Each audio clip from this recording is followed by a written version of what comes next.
Suman TV ప్రేక్షకులకు నమస్కారం. నేను మీ రేవంత్. సో ఈరోజు కొంత ట్రేడింగ్ మీద ఇంట్రెస్ట్ ఎక్కువగా ఉంది. కాకపోతే నేను దాన్ని ప్రాపర్గా మేనేజ్ చేయలేక డబ్బులు పోగొట్టుకుంటున్నాను.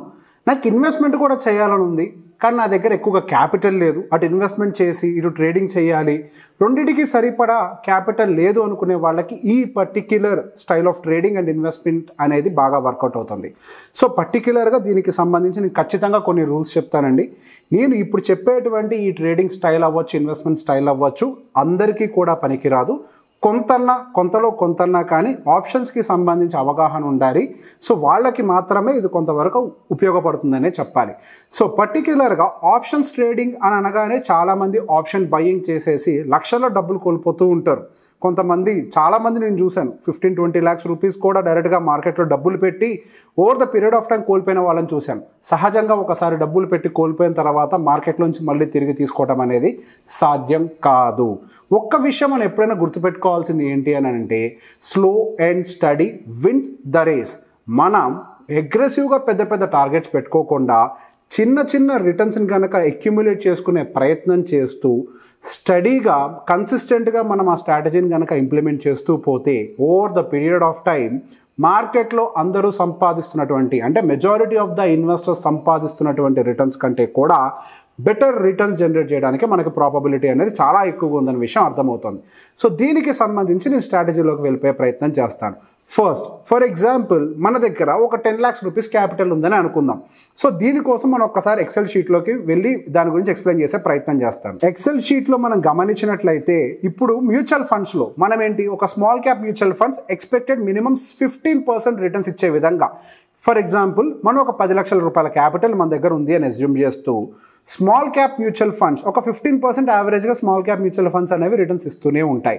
సో అటువంటి ఒక ఫండ్స్లో 5 లక్షల రూపాయలు కనుక మనం ఇన్వెస్ట్ చేసినట్లయితే యావరేజ్గా, అంటే సిఏజిఆర్ ప్రకారంగా 15%గా మనం క్యాలిక్యులేట్ చేసినట్లయితే 75,000 రూపాయలు దాదాపుగా మనకి యాన్యువల్గా ఇన్కమ్ వస్తూ ఉంటుంది.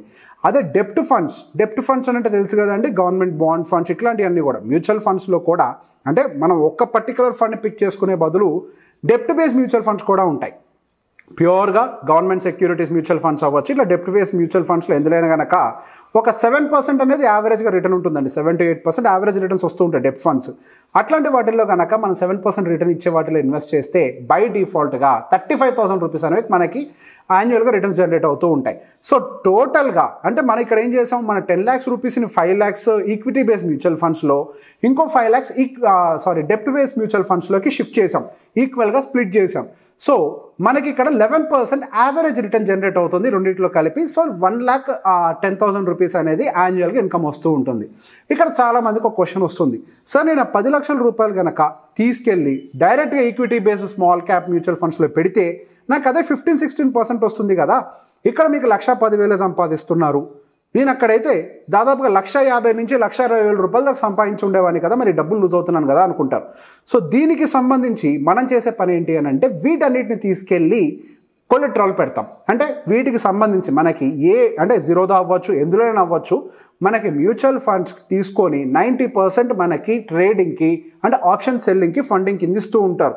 అసలు బేసిక్గా ఈ ఆప్షన్స్ అనేవి మనకి ఇంట్రడ్యూస్ చేసింది హెడ్జింగ్ పర్పస్. మన పోర్ట్ఫోలియోస్ బై ఎనీ ఛాన్స్, అంటే ఈ intraday or weekly based or yearly బేస్డ్లో ఉన్నటువంటి వాలటాలిటీని హెడ్జ్ చేయడం కోసమే ఇంట్రడ్యూస్ చేయబడింది ఏంటి, ఈ పర్టికులర్గా మనకి ఆప్షన్స్ అనే ట్రేడింగ్ ప్లాట్ఫామ్. దాన్ని మనం over the period of time అసలు ఇన్వెస్ట్మెంట్ వదిలేసి కంప్లీట్గా ఆప్షన్స్లోకి వచ్చినది వేరే విషయం. సో ఇప్పుడు మనం ఏం చేస్తామని అంటే, హెడ్జింగ్ పర్పస్ని ఈ 10 lakhs రూపీస్ని కొలెటరల్గా తీసుకొని వాడుకునే ప్రయత్నం చేస్తాం. మన టార్గెట్ ఏంటి అని అంటే, వారానికి 0.5% మాత్రమే జనరేట్ చేస్తాం. మనం ఇక్కడ ఆప్షన్స్లో ట్రేడింగ్ చేయము, కేవలం మన పోర్ట్ఫోలియోని హెడ్జ్ చేసే ప్రయత్నం మాత్రమే చేస్తాము. అంటే ఇంట్రాడే బేసిస్లో అవ్వచ్చు, మన డే టు డే బేసిస్ అవ్వచ్చు, మంత్ బేసిస్ అవ్వచ్చు, వచ్చేటువంటి ఆ వాలటాలిటీని కొంత హెడ్జ్ చేసే ప్రయత్నం మాత్రమే చేస్తాం. అందుకే చెప్పాను, కొంత ఆప్షన్స్ ట్రేడింగ్కి సంబంధించి నాలెడ్జ్ ఉండాలి, కొంత ట్రేడింగ్ తీసుకొని ఉండాలి, కొంత అనుభవం ఉండాలి అని. సో దీనికి సంబంధించి ఇన్వెస్ట్మెంట్ అయిన తర్వాత మనకి 10% హెయిర్ కట్, అంటే దానికి సంబంధించి కొంత మార్జిన్ని వదిలేసి మనకు 9 lakhs ఇస్తారు.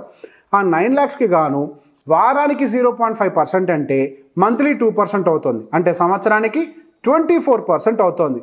సో 9 lakhs మీద 24% అంటే మన రిటర్న్స్ ఎంత అవుతుందండి, 2,16,000 రూపీస్ అనేవి మనకు జనరేట్ అవుతూ ఉంటాయి. సో ఇన్వెస్ట్మెంట్ ఇన్కమ్ మీద మనకు వచ్చిన అమౌంట్ ఎంత? 1,10,000.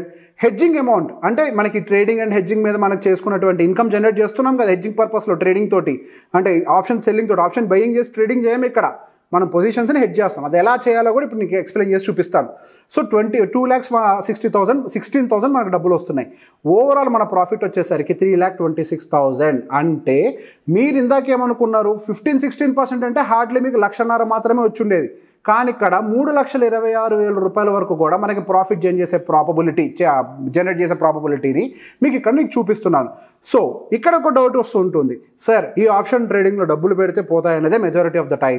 ఒక్కొక్కసారి ఆప్షన్స్ అనేవి చాలా వాలటైల్గా మూవ్ అవుతూ ఉంటాయి. సో దీనికి ఏదన్నా మనకి ప్రూఫ్ ఉందా, అంటే మనకి ఏదైనా బ్యాక్ టెస్టింగ్ డేటా ఉందా అనే దాని గురించి కూడా చాలామంది అడుగుతూ ఉంటారు. అసలు మనం ఇక్కడ ఏం సెల్ చేయాలి, ఎంత డిస్టెన్స్లో సెల్ చేయాలనేది కూడా చాలామంది అడుగుతూ ఉంటారు. సో దీనికి సంబంధించి మనం ఒక్కసారి స్ట్రీక్ అనే వెబ్సైట్లోకి వెళ్దాం. సో ఈ స్ట్రీక్ అనే వెబ్సైట్ అనేది బేసిక్గా ఆల్గో ట్రేడింగ్ ఆల్గారిథం అండి. బేసిక్గా ప్రతి ఒక్కళ్ళు యూస్ చేసుకోవచ్చు, ఇది పెయిడ్ వర్షన్గా ఉంటుంది. సో ఈ స్ట్రీక్లో వచ్చేసరికి మనం బ్యాక్ టెస్టింగ్ కూడా చేయొచ్చు. నేను ఇది యూజ్ చేయమని మేము చెప్పట్లేదు ప్లాట్ఫామ్ని, బ్యాక్ టెస్టింగ్ పర్పస్. సో ఇక్కడ బ్యాక్ టెస్టింగ్ పర్పస్లో నేను ఏ డేటాస్ తీసుకున్నాను కూడా చూడండి. పిఈ వీక్లీ ఎక్స్పైరీ మాత్రమే -9 పాయింట్స్ బ్యాక్ సైడ్, అంటే -9 స్ట్రైక్స్ వెనకాలకి వెళ్ళాలి అని. అంటే ఇప్పుడు 19,500 దగ్గర కనుక మనకి ఎద్దామని స్ట్రైక్ ప్రైస్ ఉన్నట్లయితే బ్యాక్ సైడ్ 9 పొజిషన్స్ అని అంటే 450 పాయింట్స్ బ్యాక్ సైడ్, అంటే 19,050 దగ్గర ఒక పిఈని సెల్ చేసి, అండ్ అదేవిధంగా కాల్ సైడ్ +9 అంటే +9 స్ట్రైక్స్ అంటే 19,950 దగ్గర ఒక కాల్ని సెల్ చేయమని అడుగుతున్నాను అనమాట. This is the command. అంటే ఇక్కడ యాక్చువల్లీ ఇంకా దూరంగా వెళ్ళడానికి ప్రాబబిలిటీ లేదు కాబట్టి నేను 9 స్టెప్స్ మాత్రమే తీసుకుంటున్నాను. 9 అండ్ అబోవ్ తీసుకోవడానికి లేదు బ్యాక్ టెస్టింగ్ చేయడం కోసం. సో ఇక్కడ మనం ఎవ్రీ వీక్ ఫ్రైడే స్టార్ట్, అంటే మనకేంటి ఇప్పుడు ఎక్స్పైరీ ఎప్పుడు స్టార్ట్ అవుతుంది, సహజంగా ఫ్రైడే స్టార్ట్ అవుతూ ఉంటాయి నిఫ్టీకి సంబంధించి. So Nifty expiry Friday start అవుతుంది కాబట్టి ఫ్రైడే నుంచి మనం బ్యాక్ టెస్టింగ్ డేటాను తీసుకునే ప్రయత్నం చేస్తున్నాం. సో దీనికి సంబంధించి డేటాను ఒకసారి మనం ఇవాళ డేట్ ఆగస్టు 5వ తారీఖు, ఈ ఆగస్ట్ 5వ తారీఖు నుంచి ఆగస్ట్ 6వ తారీఖు 2022 అంటే సంవత్సరం బ్యాక్ సైడ్ డేటాను ఒకసారి చెక్ చేసే ప్రయత్నం చేద్దాం. బట్ ఇక్కడ కొన్ని కండిషన్స్ ఉంటాయి. ఈ కండిషన్స్ ఏంటి అని అంటే నేను క్లియర్గా ఎంట్రీ కండిషన్స్ కూడా మీ ముందు ఇక్కడ ఆల్రెడీ ఎంట్రీ కండిషన్స్ కూడా రాసి ఉంచానండి, మీరు ఎవరైనా చూసుకోవచ్చు. అంటే డే ఆఫ్ 5 అంటే మనకి వారానికి 5 ట్రేడింగ్ సెషన్స్ ఉన్నాయంటే డే ఆఫ్ 5లో నేను వీక్లీలో ఎంటర్ అవ్వాలని చెప్తున్నాను, శుక్రవారం నాడు ఆ కరెంట్ ఎక్స్పైరీని. ఇండియా విక్స్ ఎటువంటి పరిస్థితుల్లో కూడా 25 బిలోనే ఉండాలి. ఇండియా విక్స్ 25% అబోవ్ 25 కంటే ఎక్కువగా ఉంటే ఎటువంటి పరిస్థితుల్లో కూడా మనం దాన్ని తీసుకోవద్దు. అండ్ నా స్టాప్ లాస్ టార్గెట్ వచ్చేసరికి 200 పాయింట్స్, నా టార్గెట్ వచ్చేసరికి 90% ఆఫ్ ద ప్రీమియం డీకే అయిపోగానే ఎగ్జిట్ అయిపోతాను. ఈ 2 మాత్రమే. అండ్ ఇక్కడంతా కూడా వీక్ అంటే డే ఆఫ్ 4లో ఎగ్జిట్ అయిపోవాలి. డే ఆఫ్ 4 అంటే గురువారం. సో ఇక్కడ ఎటువంటి అన్నీ కూడా క్లియర్గా చూడొచ్చు. ఈ బ్యాక్ టెస్టింగ్ డేటా ఎంత మంచి రిజల్ట్ ఇస్తుంది అన్న దాని గురించి కూడా. Save and back test. So ఇప్పుడు మనం ఏం చేస్తున్నాము, ఆగస్ట్ 6, 2022 నుంచి ఆగస్ట్ 5 అంటే ఇవాళ ఆగస్ట్ 5, 2023 వరకు ఈ సంవత్సరానికి సంబంధించినటువంటి డేటాని ఇప్పుడు నేను చెప్పిన స్ట్రాటజీతోటి బ్యాక్ టెస్ట్ చేసే ప్రయత్నం చేస్తున్నాం. సో ఈ బ్యాక్ టెస్ట్ రిజల్ట్స్ వచ్చిన తర్వాత మనకు ఒకసారి క్లారిటీ వస్తుంది. ఇప్పుడు మనకి బ్యాక్ టెస్ట్ రిజల్ట్ అనేది ఇక్కడ గమనించవచ్చు. ఇక్కడ బ్యాక్ టెస్ట్ రిజల్ట్ ప్రకారం మీకు ఎంత వచ్చింది, 2,37,000 రూపీస్ అనేది ప్రాఫిటబుల్గా వచ్చింది. సో ఇదే ఇక్కడ మనం ఎంత 1 ఇయర్ డేటాను మాత్రమే చెక్ చేసాం. సో 1 ఇయర్ డేటానే చెక్ చేశారు సార్, మరి ఇంతకంటే బ్యాక్కి వెళ్తే మనకి ఇంకొద్దిగా అబ్నార్మల్గా ఏమైనా నెగిటివ్ రిజల్ట్స్ రావచ్చేమో అనుకోని కూడా డౌట్ వస్తూ ఉంటుంది. ఇక్కడ మనకి ఇంతకుముందు యాక్చువల్గా మనం ఎక్స్పెక్టెడ్ ప్రాఫిట్ ఎంత అనుకున్నాం, హార్డ్లీ లైక్ 2,10,000 అంత ఏమైనా రావచ్చు అని అనుకున్నాం. కానీ ఇక్కడ మనకి అప్రాక్సిమేట్గా 2,37,000. అంటే మరి క్వాంటిటీ ఎంత పెట్టారని డౌట్ పడకండి, 8 క్వాంటిటీ ఆల్రెడీ ఫీడ్ చేసి పెట్టాము. అంటే సహజంగా 9 lakhs రూపీస్కి 8 కాల్స్ 8 పుట్స్ సెల్ చేయడానికి మనకి బ్యాలెన్స్ సరిపోతుంది అనమాట. సో ఆ డబ్బులకు కానీ మనం సెల్ చేస్తే 2,37,000 మనకి హెడ్జింగ్ అనేది ప్రాఫిట్ వస్తుంది. అండ్ యాక్చువల్గా ఎక్కడ స్ట్రైక్ తీసుకోవాలి, ఇప్పుడు నేను -9 +9 ఇందులో పెట్టాను కాబట్టి మీరు అదే తీసుకోవాలని నేను చెప్పట్లేదు. దానికి సంబంధించి ఎగ్జాక్ట్ స్ట్రైక్ ఎలా తీసుకోవాలో కూడా మీకు మళ్ళీ ఎక్స్ప్లెయిన్ చేసే ప్రయత్నం చేస్తాను. క్షమించాలి, మీకు ఇప్పుడు డేటా అయితే 06/2022 నుంచి 05 మార్చ్ 2023 వరకు వచ్చింది. దట్స్ ఫైన్, ఏ డేటా అయినా పర్వాలేదు. సో 2021 మార్చ్ నుంచి కూడా ఒక్కసారి డేటాను బ్యాక్ టెస్ట్ చేసి చూద్దాం. 2021 మార్చ్ 04 నుంచి రన్ బ్యాక్ టెస్ట్. సో ఇక్కడ మన రిజల్ట్ చూసినట్లయితే అంతకుముందు సంవత్సరం మనకి కంపారిటివ్లీగా కొంత అగ్రెసివ్గా ప్రాఫిట్స్ రానప్పటికీ కొంత అంటే నెగిటివ్లోకి అయితే పోలేదు. అంటే మనకి ఇక్కడ ఒక రకంగా ఏం జరిగింది ఈ టైంలో పర్టికులర్గా 2021 మార్చ్ నుంచి మార్కెట్స్ అనేవి హెవీగా ర్యాలీ అవుతూ వెళ్తున్నాయి, అంటే బుల్ రన్లో ఉన్నాయి. మనం ఇక్కడ తీసుకున్న స్ట్రాటజీ హెడ్జింగ్ స్ట్రాటజీ, అంటే కొంత ఏదన్నా కనుక వాలటాలిటీ ఉంటే దాన్ని బ్యాలెన్స్ చేసే ప్రయత్నం చేయడానికి. మనకి ఇన్వెస్ట్మెంట్ పాయింట్ ఆఫ్ వ్యూలో రిటర్న్స్ వస్తూ ఉన్నాయి అనుకోండి, అక్కడ ఎటువంటి సమస్య లేదు, అది బాగా జనరేట్ చేస్తూ ఉంటాయి. 2021 మార్చ్ ఆ టైం కల్లా మనకు మార్కెట్స్ చాలా మంచి రిటర్న్స్ ఇవ్వడం మనం అబ్జర్వ్ చేసాం. అండ్ ఇన్ఫ్యాక్ట్ 2020 కోవిడ్ క్రాష్ తర్వాత ఇప్పటికి markets almost near by 250 times returns ఇచ్చాయి. సో పర్టికులర్గా మనం హెడ్ చేసుకునేటప్పుడు ఈ వాలటాలిటీని బ్యాలెన్స్ చేసుకోవడానికి మనకు బాగా ఉపయోగపడుతుందనే విషయం అర్థమైంది. సో ఇప్పుడు మనం ఏ స్ట్రైక్ ప్రైసెస్ దగ్గర మనం యాక్చువల్గా సెల్ చేయాలన్న దాన్ని మనం ఆలోచించుకుంటూ కూర్చుంటాం. సో పర్టికులర్గా మనం ఏ స్ట్రైక్ దగ్గర అమ్మాలి అన్న దాని గురించి మీరు కన్ఫ్యూజ్ అవ్వాల్సిన అవసరం లేదు. దానికి సంబంధించి సింపుల్గా మీరు ఏ ప్రీమియం తీసుకుంటే సరిపోతుంది కాల్ సైడ్, ఏ ప్రీమియం తీసుకుంటే సరిపోతుంది పుట్ సైడ్ అన్న దాని గురించి ఎక్స్ప్లెయిన్ చేసేస్తాను.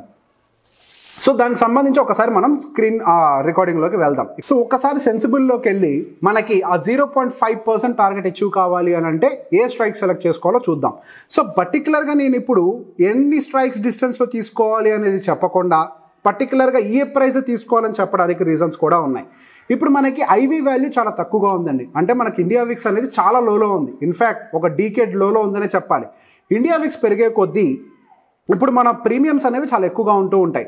ఫర్ ఎగ్జాంపుల్ ఇప్పుడు నేను తీసుకోవాలనుకుంటున్న ప్రీమియం సమ్వేర్ అరౌండ్ 6 రూపీస్ దగ్గర తీసుకోవాలనుకుంటున్నాను అనుకోండి. ఆ 6 రూపీస్ ఇప్పుడు ఎక్కడ ఉంది, 1950 దగ్గర ఉంది, అంటే ఎట్ ద మనీ నుంచి ఒక 500 పాయింట్స్ డిస్టెన్స్లో ఉంది. అదే ఐవి వాల్యూ అనేది షూట్ అయింది అనుకోండి, అంటే ఇండియా విక్స్ అనేది షూట్ అయింది అనుకోండి, ఆ 6 rupees premium somewhere around 1500 points డిస్టెన్స్లో కూడా దొరుకుతుంది. సో నేను ఇప్పుడు మీకు స్ట్రైక్ ప్రైస్ చెప్పేస్తే మీరు చాలా దగ్గరకు ఉంటారు, వాలటాలిటీ ఎక్కువ ఉన్నప్పుడు మీకు రిస్క్ ప్రాబబిలిటీ కూడా పెరగడానికి ఎక్కువ ఛాన్సెస్ ఉంటాయి. సో దాని గురించి మనం చేయాల్సిన పనల్లా ఏంటి అని అంటే 6 రూపీస్ నియర్ బై ఏదైతే స్ట్రైక్ ఉంటుందో అటు పుట్ సైడ్ ఒకటి సెల్ చేద్దాము, అండ్ కాల్ సైడ్ మనకి 6 రూపీస్ ప్రీమియం దగ్గరలో ఏది ఉందో దాన్ని కూడా ఒకటి సెల్ చేద్దాం. సో దీనికి సంబంధించి ఇప్పుడు ఎనాలిసిస్ చూడండి. ఇప్పుడు మనకి ఎక్స్పైరీ టైం కల్లా మన రిటర్న్ ఆన్ ఇన్వెస్ట్మెంట్ ఎంత ఉంటుంది, 0.5%. 0.5%గా మన రిటర్న్ ఆన్ ఇన్వెస్ట్మెంట్ అనేది ఉంటుంది. సో యావరేజ్గా వారానికి 0.5%తో కనుక మనం రిటర్న్స్ జనరేట్ చేయగలిగితే నెలకు అది 2 అవుతుంది, సంవత్సరానికి 24% రిటర్న్ అవుతుంది. ఇప్పుడు ఇక్కడ లో వాలటాలిటీ ఉన్న కండిషన్లో ఇప్పుడు మనం ఎక్కడెక్కడ స్ట్రైక్స్ తీసుకున్నామండి, 19,900 దగ్గర కాల్ని సెల్ చేసాం, 19,050 దగ్గర పుట్ని సెల్ చేసాం. ఇప్పుడున్న మార్కెట్ కండిషన్లో 1950ని బ్రేక్ చేయడము కష్టమే, 19,900 బ్రేక్ చేయడము కష్టమే. సో ప్రతిసారి ఇది 450-500 పాయింట్స్ డిస్టెన్స్లో ఉంటుందా, కాదు. మార్కెట్లో వాలటాలిటీ పెరిగే కొద్దీ మనకి డిస్టెన్స్ కూడా ఎక్కువగా పెరుగుతుంది. ఇప్పుడు 500 పాయింట్స్ డిస్టెన్స్లో ఉన్నాం, మనకి వాలటాలిటీ కనుక పెరిగినట్లయితే మన ప్రీమియమ్స్ కూడా పెరుగుతూ మన 5-6 రూపీస్ అనే ప్రీమియం మరింత డిస్టెన్స్లో, అంటే 1000-1200 పాయింట్ డిస్టెన్స్లో దొరుకుతుంది. ఒక వారంలో నిఫ్టీ అనేది సహజంగా అంత మూవ్ అవడం సాధ్యం కాదు. సో మనకి ఇది ఒక స్టడీ ఇన్కమ్ కింద మన పోర్ట్ఫోలియోని హెడ్జ్ చేసుకుంటూ వాడుకునేందుకు డెఫినెట్గా పనిచేస్తూ ఉంటుంది. ఒక రకంగా చెప్పాలంటే ఒక్క దెబ్బకి 2 పిట్టల్లాగా, ఒకవైపు ఇన్వెస్ట్మెంట్ ప్రాఫిట్ వస్తూ ఉంటుంది, ఇంకోవైపు హెడ్జింగ్ ప్రాఫిట్ కూడా జనరేట్ చేయడానికి ప్రాబబిలిటీ ఉంటుంది. సో మీకు ఈ అనాలిసిస్ కనుక నచ్చినట్లయితే లైక్ చేయండి, షేర్ చేయండి. Thank you very much.